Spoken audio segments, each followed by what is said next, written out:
Hi and welcome to a video that's a follow-up from the one that we had last week.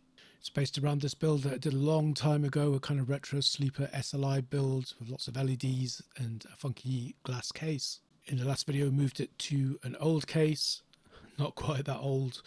It was this funky beige and blue one and I bought it on eBay for cheap, especially for this video, not necessarily for the last video. In the last video we did move all of the bits over to the new old case and tried to cool it with some Peltier cooling because I had a new old stock Peltier cooler that didn't go very well, but it still ended up looking quite a smart machine even though it just had an old stock cooler in it.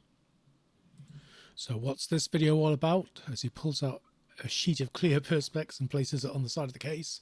Yes, we are going to window this case, so we're going to make like a retro case with a window in it so that we can see all of that retro SLI goodness glowing as we sit gaming on it.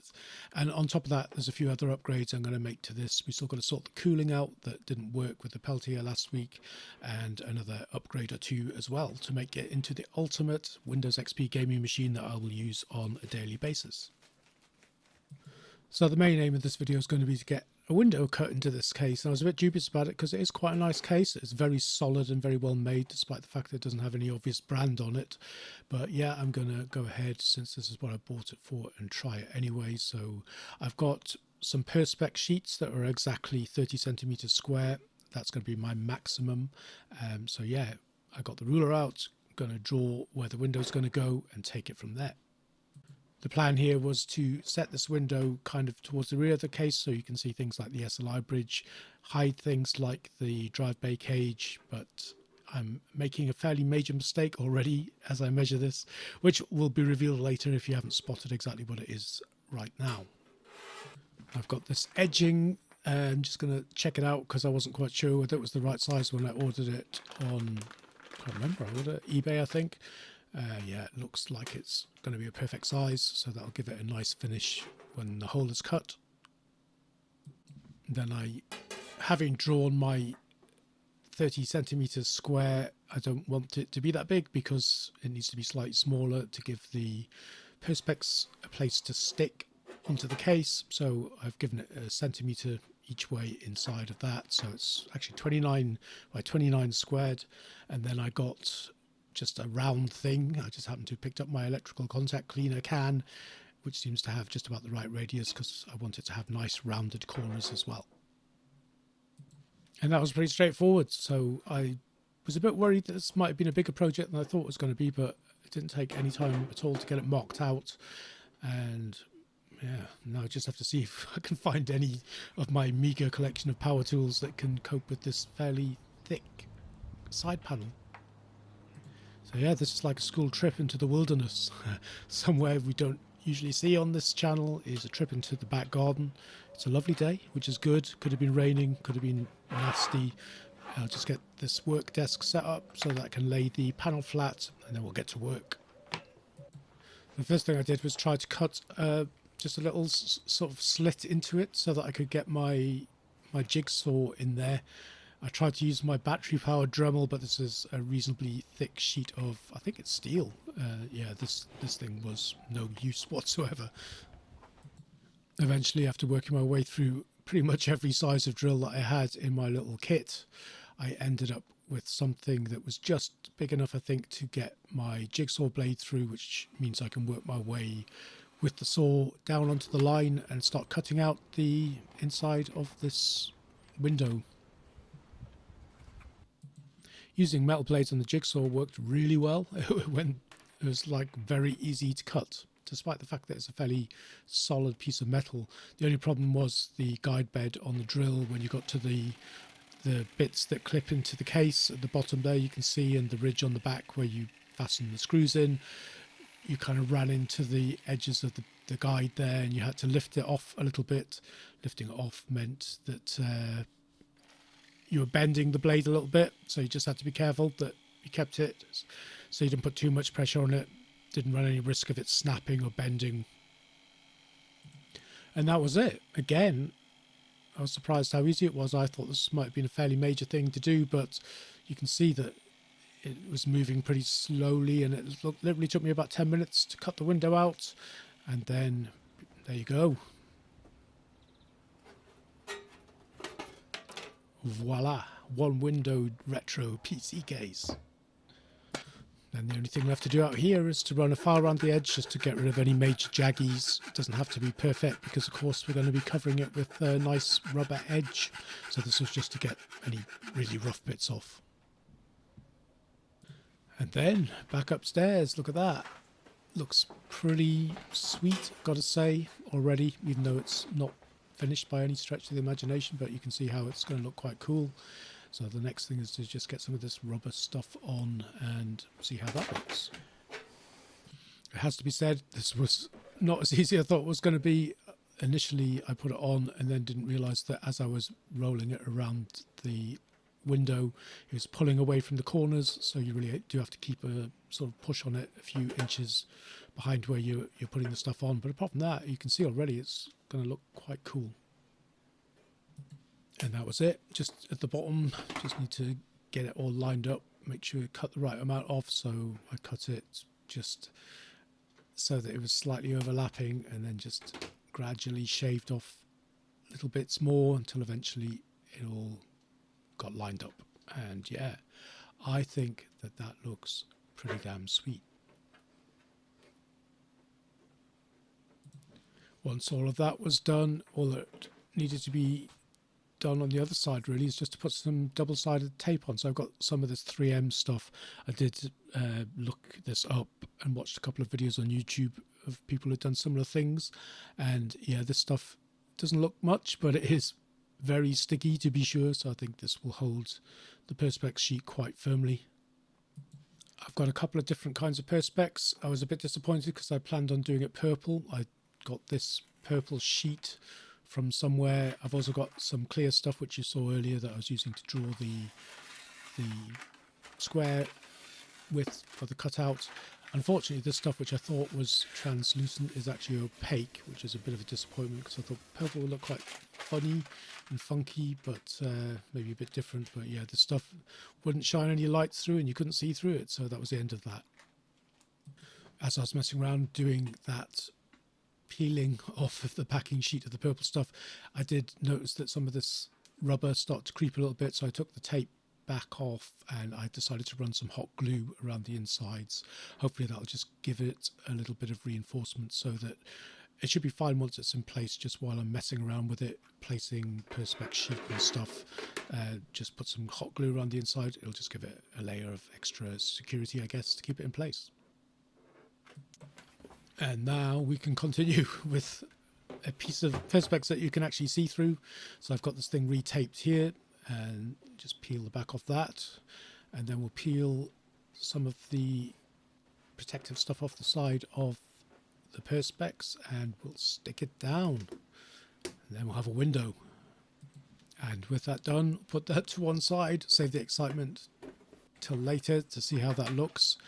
So the original build that I did with all of the LEDs in also had some of these vintage cold cathode tubes in, which was the classic way of lighting PCs back in the day. I've got a couple, a UV one and the other one's a kind of warm yellow orangey colour.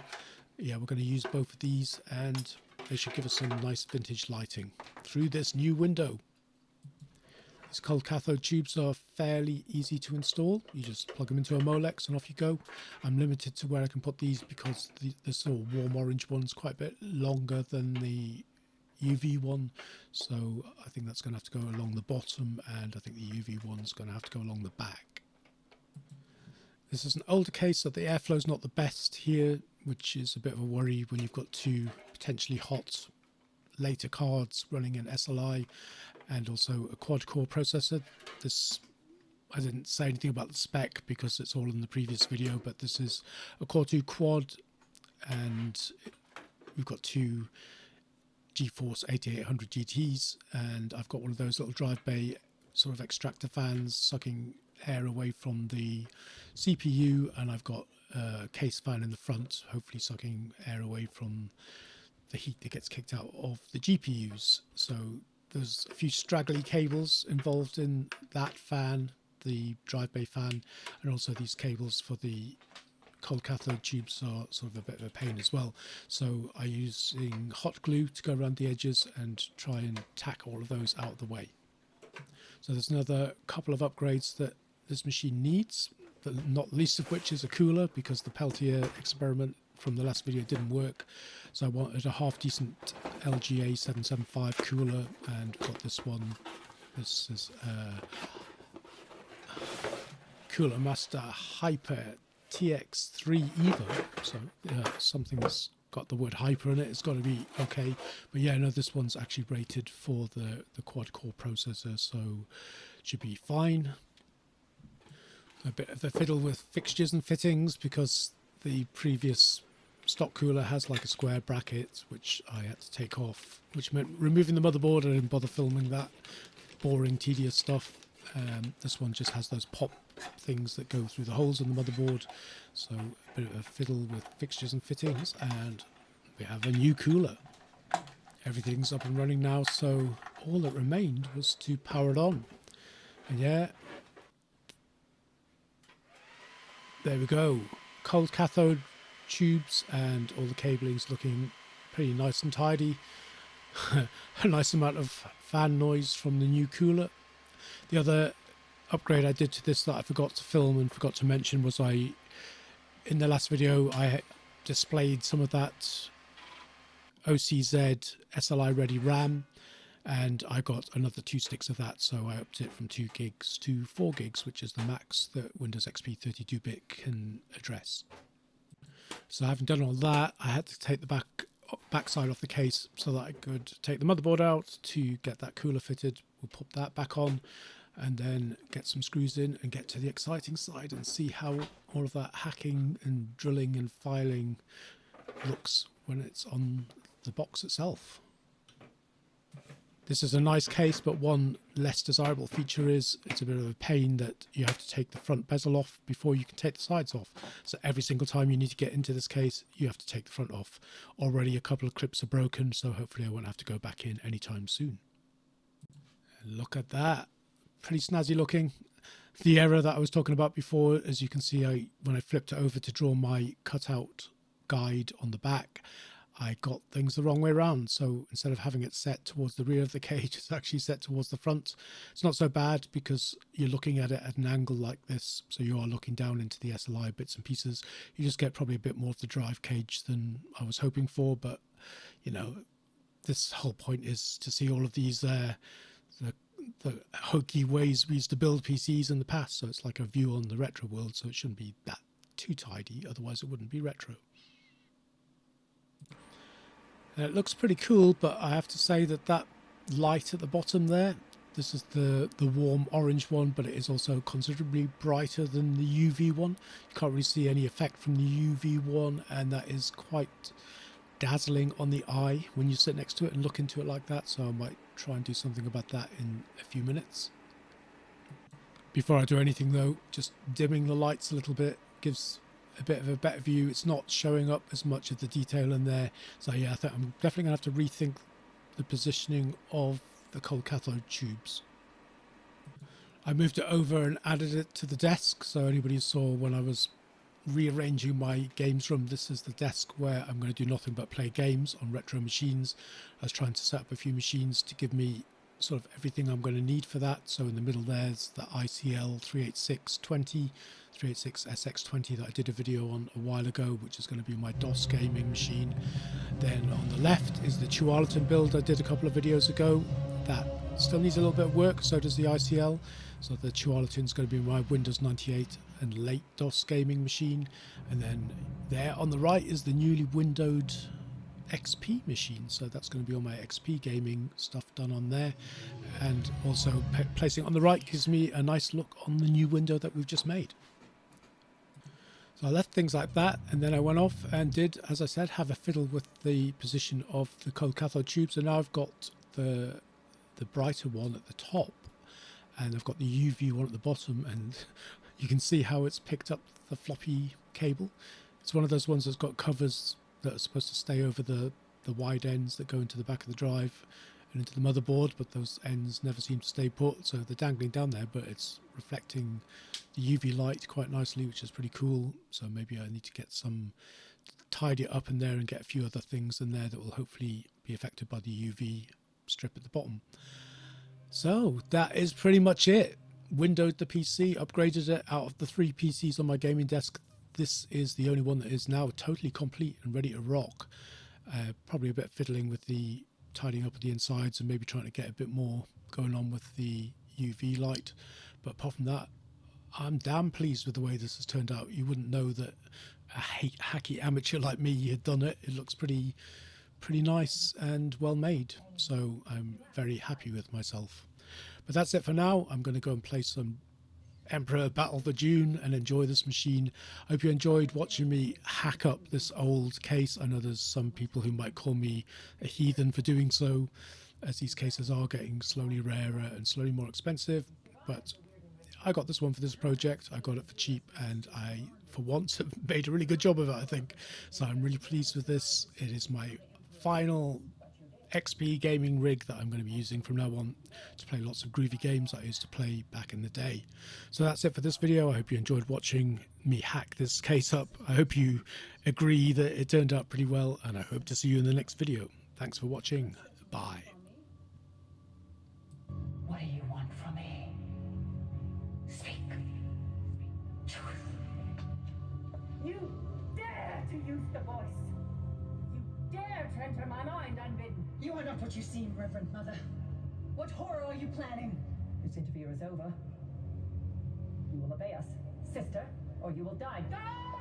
I can only die once. There are deaths, and there are deaths. You will obey us.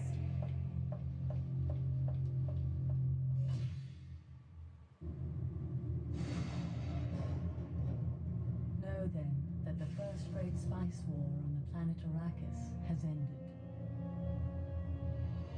The Emperor Corrino is dead, poisoned by his concubine, the Lady Ilara.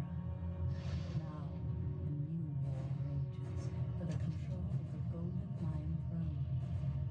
A great civil war between the noble houses of the Landsraad. Only 3 houses remain with the resources and ability to seize control of the throne. The noble Atreides, the insidious Ordos, the evil Harkonnen. All 3 are evenly poised. All 3 are equally committed. All 3